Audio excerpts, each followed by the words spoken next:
Olá, irmãos.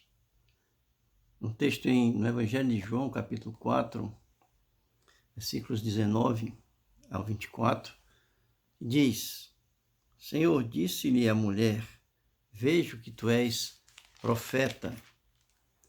Nossos pais adoravam neste monte. Vós, entretanto, dizeis que em Jerusalém é o lugar onde se deve adorar. Disse-lhe Jesus: Mulher, podes crer-me que a hora vem, quando nem neste monte, nem em Jerusalém adorareis o Pai. Vós adorais o que não conheceis, e nós adoramos o que conhecemos, porque a salvação, ela vem dos judeus. Mas vem a hora, e já chegou, em que os verdadeiros adoradores adorarão o Pai em espírito e em verdade, porque são estes que o Pai procura para seus adoradores. Deus é espírito e importa que os seus adoradores o adorem em espírito e em verdade. Queridos, como esse texto falou ao meu coração nesta semana que passamos, onde foi levantada uma grande discussão a nível nacional nas redes sociais sobre a igreja e a sua importância nesse momento de pandemia, e com base nesse discurso levaram a igreja para julgamento entre os homens. A igreja estava em ataque de todos os lados, tanto dos descrentes como daqueles religiosos que são ciumentos em relação ao crescimento do Evangelho, como os próprios membros de igrejas. A igreja estava nesse momento sobre ataque. E esse texto nos fala exatamente um pouco sobre isso que nós vivenciamos, porque Jesus está ensinando a mulher samaritana que a adoração, ela não se limita às paredes de um templo que é construído por homens. Jesus está dizendo que chegará um momento em que o Senhor não será adorado em locais específicos. Jesus ainda ensina que a mulher samaritana, as pessoas, não conhecem a Deus. E os judeus o conhecem pela caminhada com Deus, chamado de Deus desde Abraão até aquele momento em que o povo andou com Deus. Eles sabiam quem é Deus e, portanto, ele podia naquele momento, sendo o próprio Deus, o Filho de Deus, dizer que Deus é Espírito e importa que a sua igreja venha a adorá-lo em espírito e em verdade. Por isso, nós podemos dizer que a igreja ela não se resume a prédios, pela própria definição dela como igreja, pela sua própria essência, como constituição de um corpo espiritual de Cristo.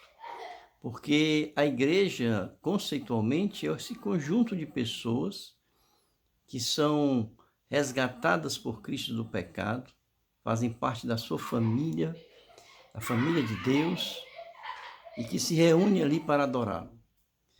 E ele também vai dizer que as pessoas, elas não entendem isso, elas não conhecem o que é ser igreja, elas não conhecem a Deus, e é por isso que ele disse que errais porque não conheceis as Escrituras.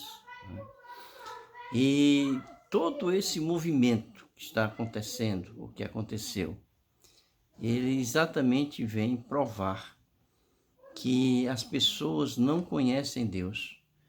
E que há algumas pessoas que hoje militam dentro do corpo de Cristo na igreja também não conhecem a Deus. Primeiro, aqueles que tentam julgar a igreja e fechar a igreja ou abrir a igreja. aqueles que lançam a igreja em julgamento, expondo a igreja a essa situação de ser julgada por homens e homens ímpios, homens descrentes.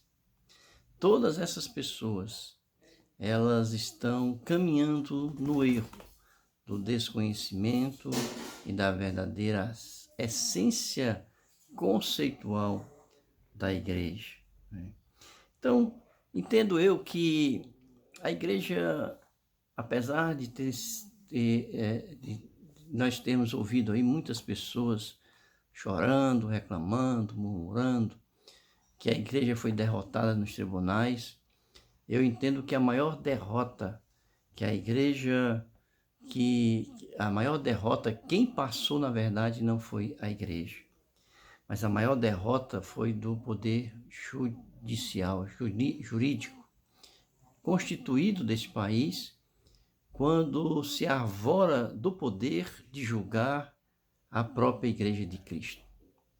Total desconhecimento quando entende que eles têm esse poder de fechar as portas do prédio e, portanto, calar a igreja. Jesus muito claramente disse que as portas do inferno não prevalecerão sobre a igreja. Portanto, não serão homens, pecadores, ímpios, que irão calar a igreja, que irão isolar a igreja, que irão fechar a igreja. Porque a igreja não se resume a um prédio. Há um ambiente físico limitado pelas paredes. A igreja somos nós, espalhados em toda a face da terra, e aonde existe uma pessoa crente, ali é um braço da igreja, onde ela está, onde ela existe, e ali é onde ela pode, através destas pessoas, estar falando e pregando o Evangelho de nosso Senhor Jesus Cristo. Jesus disse que Deus é Espírito e importa que os seus adoradores o adorem em espírito e em verdade. João 4, 24. Diante desses fatos, queridos, nós queremos trazer algumas considerações sobre a igreja em ataque. E a primeira consideração que nós queremos trazer para os irmãos é sobre a nossa história enquanto igreja. Portanto, a primeira coisa que nós temos que entender é que a perseguição da igreja não é uma coisa nova. A perseguição não é novidade para a igreja. Desde o ministério terreno de Jesus, que o cristianismo é perseguido e nunca deixou de se reunir em nenhum momento da sua história. Vejam, por exemplo, em Atos capítulo 8, versículo 1, logo após ali a perseguição e a morte de Estevão, que diz que naquele dia levantou-se grande perseguição contra a igreja em Jerusalém e todos, exceto os apóstolos, foram dispersos pelas regiões da Judéia e Samaria. O apóstolo Paulo, por exemplo, foi preso muitas vezes, surrado. Ele, em muitas ocasiões, sabemos, teve que sair fugido de cidades pela perseguição que sofreu.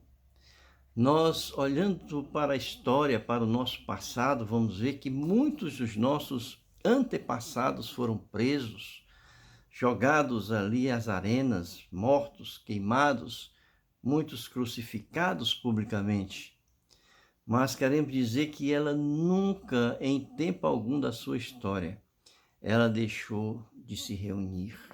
Portanto, não é a perseguição, não são os homens que irão fazer calar a igreja, que irão fazer com que a igreja seja fechada nas suas portas.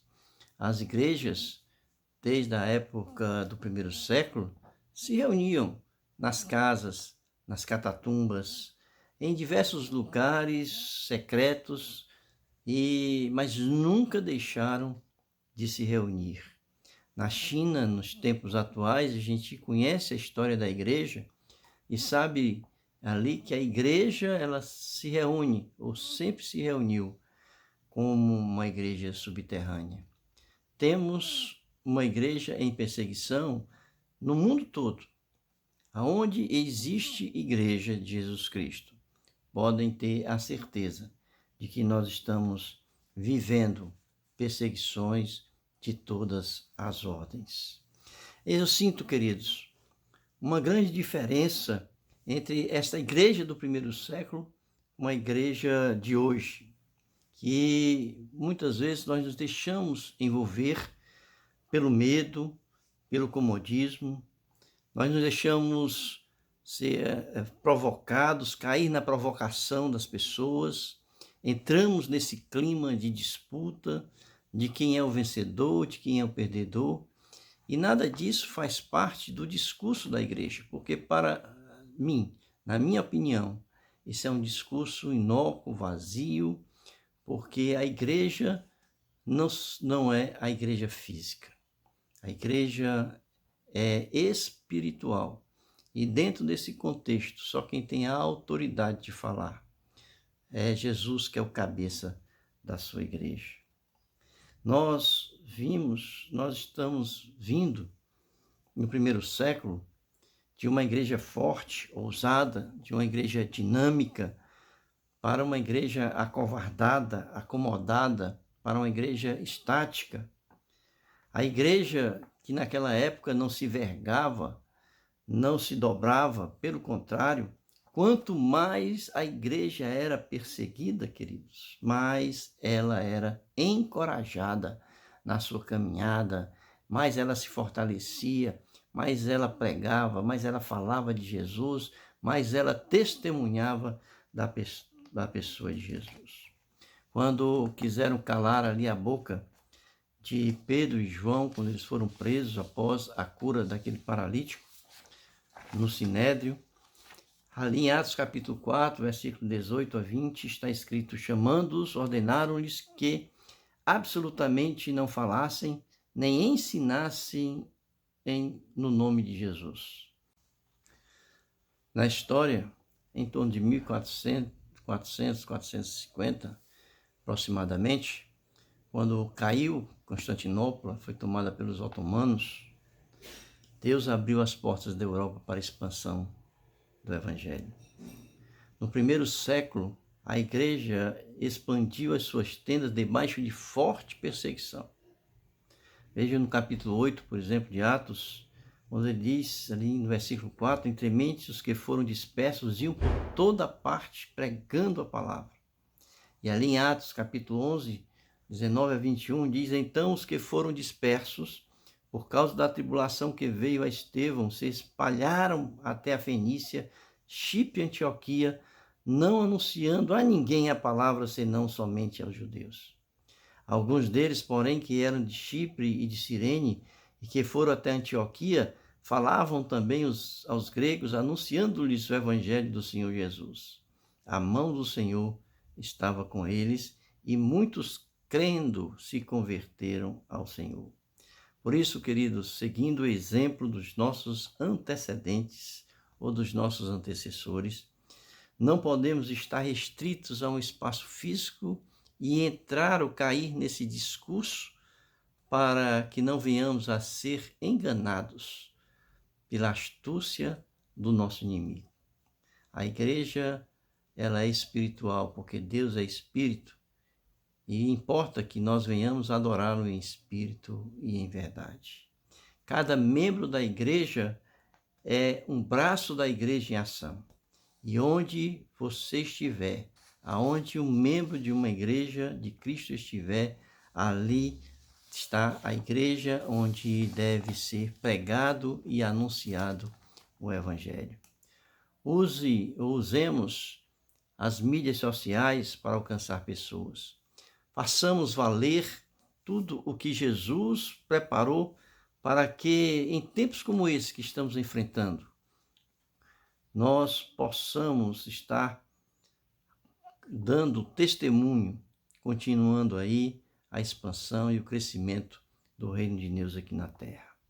As portas, queridos, da igreja, elas estão abertas, porque você é a igreja. Portanto, nem as grades podem nos reter ou calar a boca de um verdadeiro adorador. O apóstolo Paulo, preso ali em Roma, escreveu aos Filipenses, no capítulo 1, versículo 12 a 14, que queria cientificar os irmãos de que as coisas que lhe aconteceram têm muito antes contribuído para o progresso do Evangelho, de maneira que as cadeias dele em Cristo se tornaram conhecidas de toda a guarda pretoriana e de todos os demais. Portanto, não podemos nos calar. Quando o diabo pensa que ganhou esta guerra, na verdade ele está perdendo. Aí é que nós temos que testemunhar, falar e expor o Evangelho e não a igreja em situações como essa. Derrotados estão os que pensam que fechar as portas da igreja irão calá-la. Derrotado está o poder judiciário. Aqueles que expuseram a igreja a esta situação de ser julgada pelos homens. A igreja, queridos, como já disse, e repito, somos nós, sempre vitoriosos em Cristo. E nada pode calar, como falei, a boca de um verdadeiro adorador.